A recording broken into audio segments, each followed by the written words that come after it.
জীবনযাপনের নিয়মে মেয়েদের তুলনায় ছেলেদের সবচেয়ে বেশি বাড়ির বাইরে বেরোতে হয়।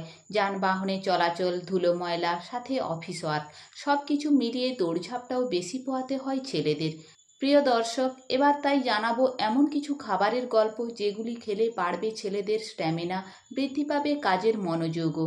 সূর্য ওঠার আগে আমাকে বেরিয়ে পড়তে হয়, এই জন্য ঘুমটা ঠিকঠাক হয় না। সারাদিন আমি কাজ করি বটে, কিন্তু কাজে উৎসাহ পাই না। কেমন যেন ক্লান্তি ঘিরে ধরে আমাকে। সারাক্ষণ হরদম কাজ করে যাচ্ছেন, কিন্তু কুলিয়ে উঠতে পারছেন না। তাহলে কি কাজের চাপে কমতে শুরু করছে আপনার স্ট্যামিনা? মনের জোরে আর কতদিন? ক্লান্তি বা অবসাদে কাজে হাত দিতে মন একেবারেই সায় দিচ্ছে না। এমন অবস্থাকে বলে লো স্ট্যামিনা, মানে পরিশ্রম করার পর ক্ষমতা হ্রাস পাওয়া। স্ট্যামিনা ঠিক রাখতে অনেকেই জিমে যান বা শরীরচর্চা করেন। জানেন কি কি খেলে বাড়বে স্ট্যামিনা? মুরগির মাংস প্রোটিনের ভালো উৎস, সাথে ফ্যাটের পরিমাণও কম থাকে।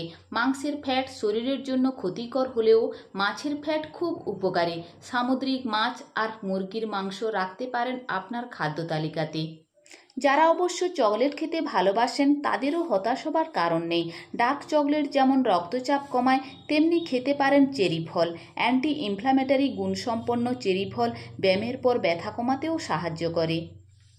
ডিম আর কলা, খেজুর, সাথে সম্ভব হলে দুধ কিংবা দই একটু চেষ্টা করে নিয়ম করে খান।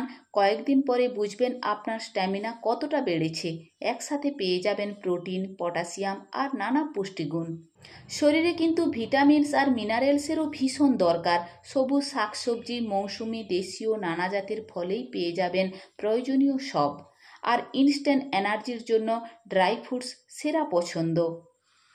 এই খাবারগুলি জোগাড় করা কষ্টসাধ্য নয়, তবে খেতে হবে নিয়ম করে।